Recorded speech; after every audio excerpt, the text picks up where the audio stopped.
A rectangular pen is to be constructed with one of its sides along a straight river bank.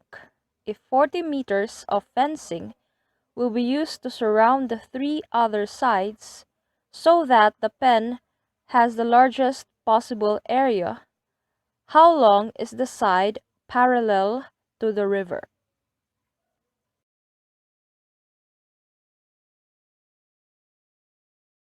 Okay, so number 13, I actually have no idea. Have no idea how to solve this. So, what's my... I have no solution to this. But here's how I understand this one. Merong river.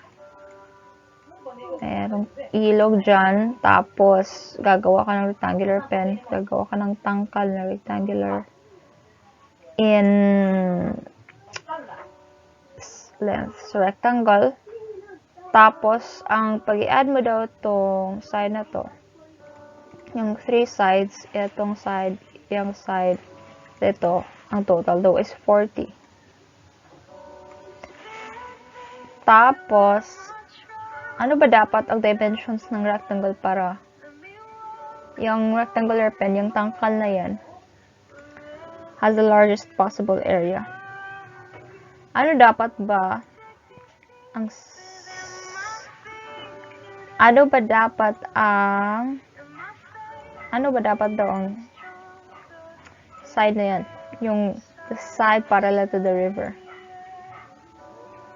Oh, side parallel to the river. Ito pala, sorry. Ano ba daw ang side na yan? The truth is, I know the answer, but I don't really know the solution to this. I don't understand how to make a solution to this. So, there.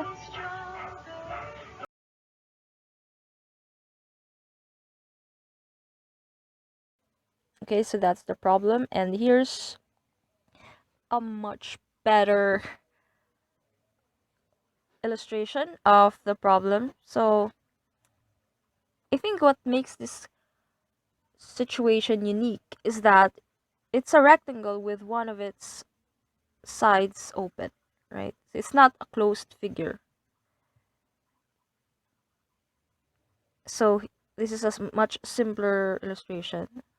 So in that case, since one of its sides open, then its perimeter is now just length plus width plus width. In other words, it's length plus 2 times width. And its area is still the same, length times width. So those are the two formulas that we can use to solve this problem. Okay? So the thing that we have to do here is to eliminate one of the variables. And by that, we have to write one of the variables in terms of the other. So in that case, we have to make use of the fact that the perimeter of the rectangular pen is 40 meters, right? So perimeter equals length plus 2 times width. So therefore, length is 40 minus 2 times width. So that's how we solve for the length in terms of width. Since we have now an expression of length in terms of width, we can now substitute that in the formula for area, right? So since area is length times width, and length is 40 minus 2 times width, then we have something like that, and then multiplying, distributing the width. So 40 times width, that's positive 40 w, and then negative 2 width times width, that's negative 2 width squared, right? So that's our area. We can write area simply in terms of width. And so if we can only write this in terms of the vertex form of a quadratic function, then we can identify at which point does the parabola reach its maximum, right? maximum point. So there, so we have to express it in terms of the vertex form. So it should be written like area equals some constant times the quantity width minus h squared plus k. So it has to be written like that. So let's start with a quadratic function for area. So area is equal to negative 2w squared plus 40w. Actually, what I'm trying to do here is to complete the square, right? To complete the square. So to make that easier, we have to factor out negative 2. Okay, factor out negative 2. So we have negative 2 times the quantity w squared minus 20w. Why is it minus? Because, 40 divided by negative 2 is negative 20, right? So that makes sense because negative 2 times negative 20 is positive 40. Okay, now this is the part where we complete the square, right? So again, to complete the square, look at the coefficient of w.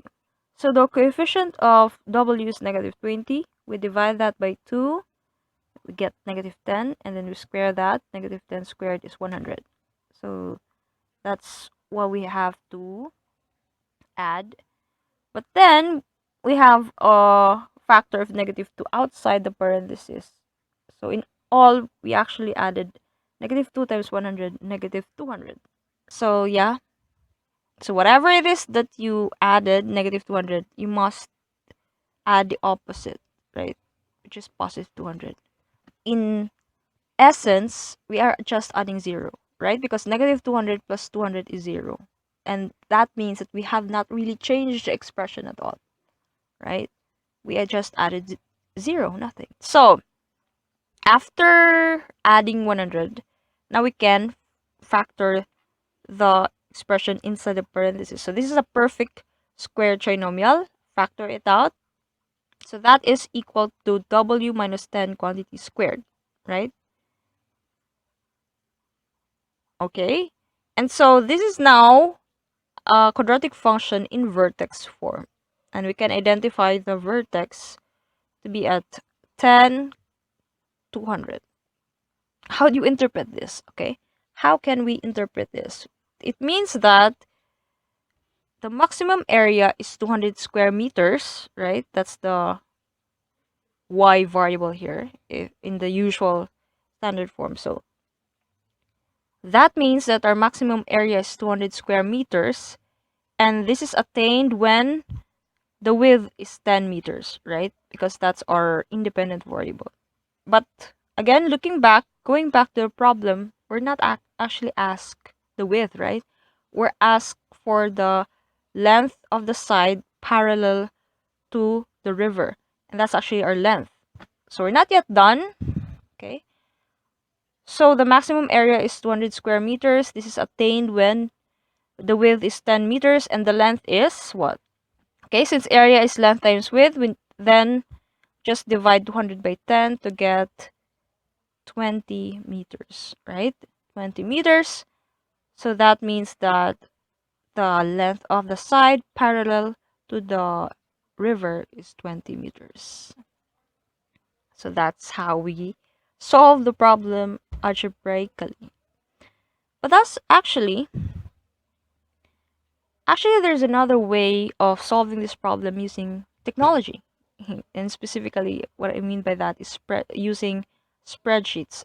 But since this problem is actually from is an MTOP problem from 2 years ago, this method is not available for an MTOP participant. But to make our case even stronger, let's just, I just want to present this.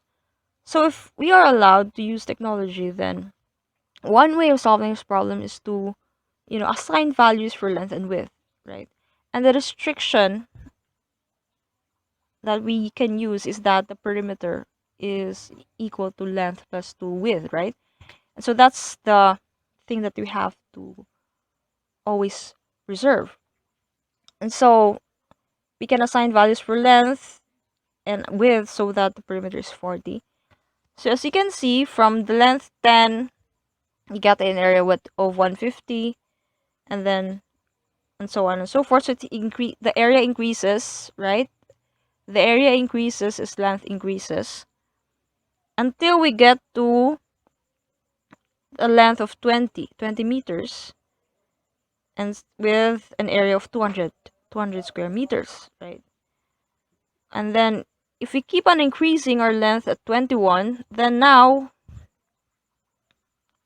our area now starts decreasing, right? 21, our area is 199.5. At 22, our area is 198 square, and 198, and so on and so forth. So now it starts decreasing, and so we can see that we attain our maximum area at length of 20 meters.